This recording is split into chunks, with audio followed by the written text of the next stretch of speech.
the Quicksilver. What Quicksilver are we referring to? Days of Future Past or Age of Ultron? I would personally prefer Days of Future Past, but we want the Rolling Blaze. For pretty much Nightmare alone, but it has some uses in this mission at least. If I could, I would probably go for Meteor level 2, but also a purple and maybe that blue orb, depending on how this mission may go. Unfortunately, this mission doesn't have nearly as many blue orbs to collect as the last one. Only one of them is actually a problem out of the 2. Yeah, 2 available. The second one's very easy to find, but this one's a little tricky to activate. You're going to want to cross here, but you want to be particular about how you cross. You don't want to basically fight those skeletons to reappear back up here, actually. Because I found out if you did that, this one won't trigger. It's kind of weird.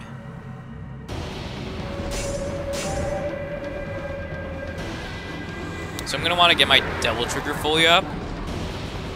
And there's one in the sky. I think that's the only reason the Sin Sights here, besides actually give you a problem, because that's what Sin Sights love to do, as you've noticed. And then that's pretty much it. Kill the Sin Sight if you want to. I think I was actually going to fall, not for his help, so thanks, bud.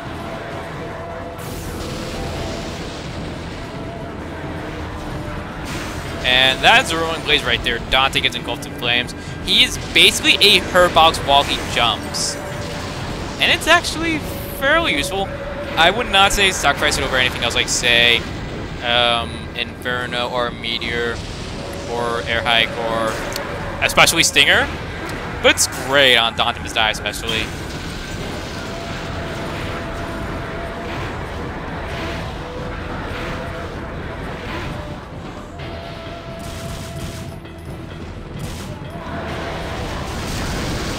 And as always, just Inferno those things into Oblivion.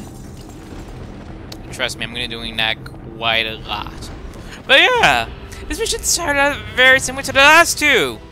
Go back to a previously explored area for a secret mission. What the hell? I'll say this, secret missions are why this Let's Play has been taking some time, because I would either miss them, something would go wrong, see the very first secret mission, or something, I don't know what else to say. Along with some weird recording problems, like how my recording would sometimes fail. It really happened in the Valley of Mist. I think it was my cable I used. I don't know what exactly happened. And I think there was also, oh, one of these. There's enemies here, so let's just kill them. And even Thing is close the windows. Because if we open, there would probably be something freaky like a fucking animatronic. Believe me, people. Five Nights at Freddy's is not kidding about animatronics. They are scary on their own. If nothing else, would you really trust your child around an animatronic? I mean, people are always like freaked out about the prospect of seeing a mascot being a sweaty human being who's clearly unhappy with their lives. But I would rather there being an actual person under a Chuck E. Cheese thing than a animatronic. Although I will say, I have seen some decent animatronic shows at least. Like I'm in Ted, where Ted posed as one and scared the crap out of a kid. How is the sequel to Ted though? I'm hearing a lot of bad things. I honestly have my doubts about it because of no Mila Kunis. So I'm like, oh, that's a good sign. Except not really. I don't know. The first one was a surprisingly good movie in my opinion. Well, whatever. We're doing more Mario 64 stuff. And we're in another world, I think. Huh. There's no ceiling. Spooky.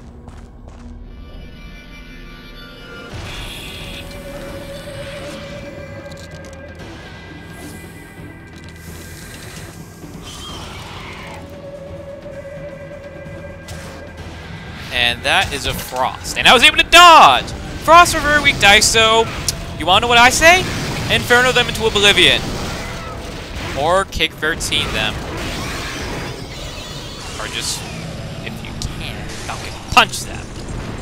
But yeah, you gotta love how we went from simple doors to Mario 64. I mean, Capcom could have copied Symbian the Knife and flipped the castle over. But then they probably would have faced copyright infringement from Konami. God knows what those crazy old cooks are doing these days, especially with Kojima leaving. Which I'm still hearing a lot about. I'm like, what? Why?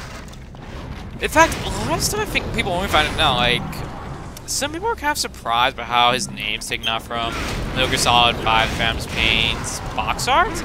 I am not. I mean, I'm not saying that offensive Kojima, because even though I don't like how he is, I respect his work.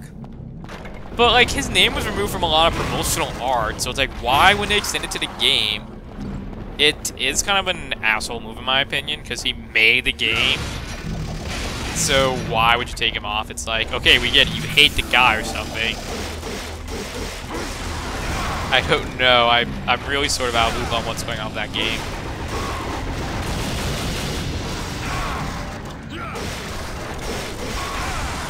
I mean, I don't know if I'm going to pick up. I still haven't even played Ground Zeroes, and what the hell was that roar? Oh, did I just get by the shotgun? Oh, that's Shotgun Guy. Okay.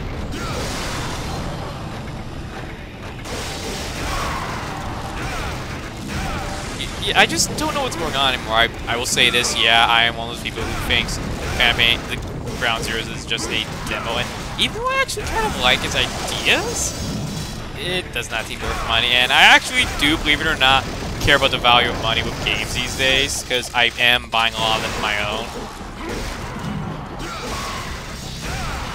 So it's like, if I don't think a game's worth my time or money, I am not going to pay for it unless it's like really fucking cheap. Like,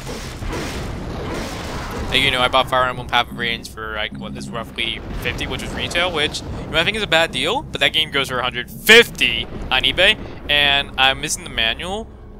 But if I have to, if that was to make a difference, I'll be like, whatever. I've got a lot of games that don't have their manuals anyway. And similarly, I'm not going to pay 30 bucks for a game that's roughly an hour long, average. And that's replay value really comes from doing roughly the same thing with different stipulations. And by the way, hey Bowser's ancestor, how you doing? Hey, it looks like Bowser's lineage has a problem with red. I wonder how they feel with Memento. Sadly, we don't have Trish here to check. I wonder how they feel about blue. They clearly don't care about green. Either way, yeah, I am going to probably have to look into some things with Metal Gear. I still do want to try Portable Ops, because it looks interesting, and I hear it's a better successor to Metal Gear Solid 3, my favorite in the series, than Metal Gear Solid Peace Walker, which I played, and maybe that game was fucking weird. It was actually not terrible to play, and on topic, I actually was not supposed to go to those platforms where you can see in the lightning strikes, but I was supposed to use this. And with the dinosaur, just use your sword, and that's all. And you're gonna want to turn the doors like here. But anyway, I have to look at the Metal Gear. I played Peace Walker. It was weird. Both storyline and a few gameplay points, but its story was what pissed me off, because I feel like it really shat on the boss's legacy. I don't know, that's serious at this point. I know I piss a lot of you guys with my opinions of Metal Gear, but I think it's a pretty great series. I just don't like what it's really been doing lately. Like, I really, really don't.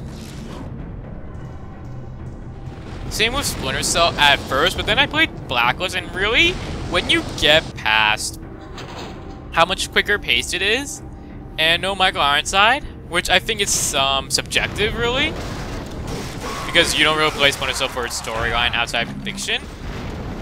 Blacklist is not that bad. It's a good direction. It's a great idea, and it worked. I think that game was great. I probably should have bought when it came out first, but I got on sale, so that was good. Hitman also with Hitman at least was staying still true to its absolution. Absolution, not absolution. It's just indeed a lot of choices were weird, if not very badly designed. Like how pretty much every enemy could be aware of who you were and see through your disguise and stuff. But I don't know. We've got the Quicksilver. We don't have to deal much. It looks like we're going to deal with those 3 enemies, which is better than dealing with a dozen.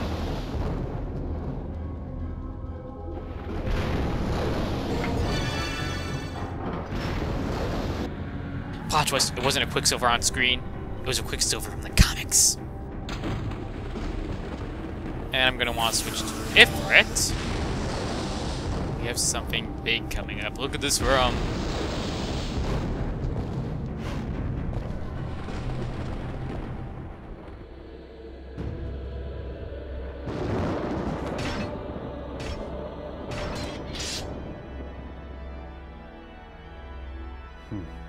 A man with guts and honor. I like that. But it's a shame you serve Mundus.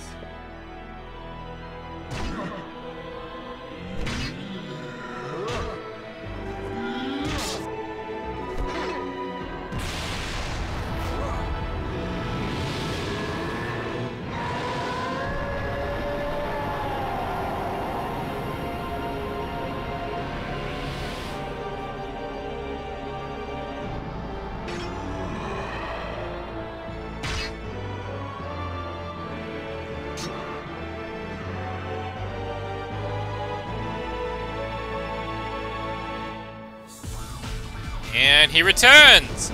Neil Angel looks quite different. What the heck? Oh god! That freaked me out. Neil Angel is back with a vengeance! He's taken off his helmet and he looks very familiar. Use either Ifrit or Alistair are good, but you're gonna want to go with Alistair and Ifrit for a few particular things. This Neo Angelo is not screwing around. He has a lot of techniques, and he can be quite devastating. He doesn't have much new, but it's some of the techniques. He's going out quite quick, but trust me, this is going to get a lot worse. You can go either with Alistair or Ifrit, but you're going to want to actually probably use the jumping upgrade to get like Rolling Blaze or the Air Hike.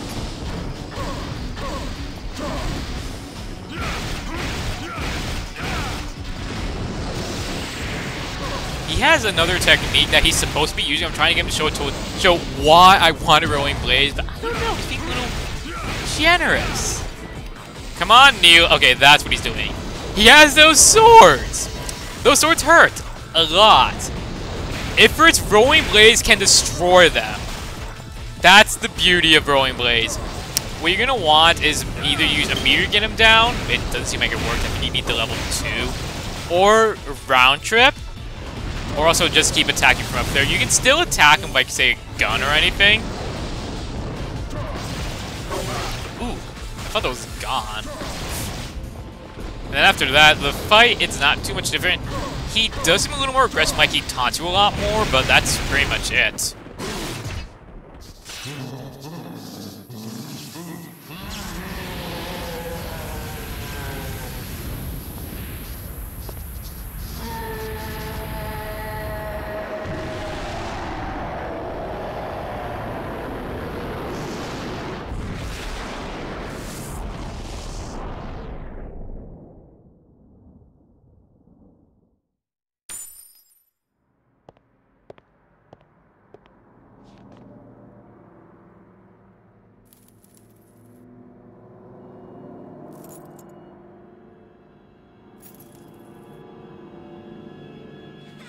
Virgil, Dante, happy birthday. Wow! I want chocolate! No, I want chocolate!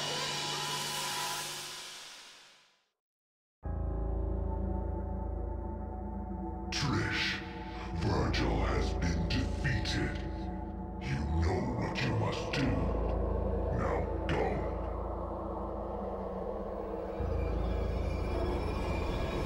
Yes, Master.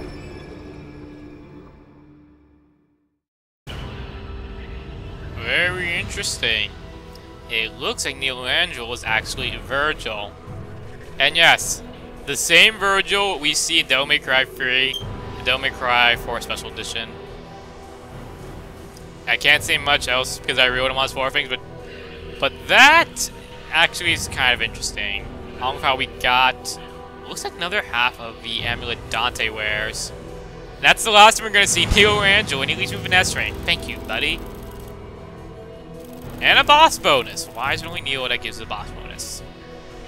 But yeah, that's quite interesting.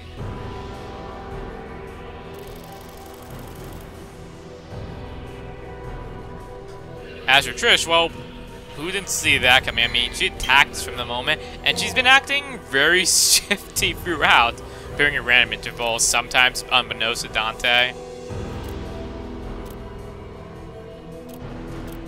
And let's just clear this. We're almost actually done. There's like maybe a few missions left. A few of them are short. There's a few things to do in each of them. At this point, our only worry is apparently Trish and Nightmare.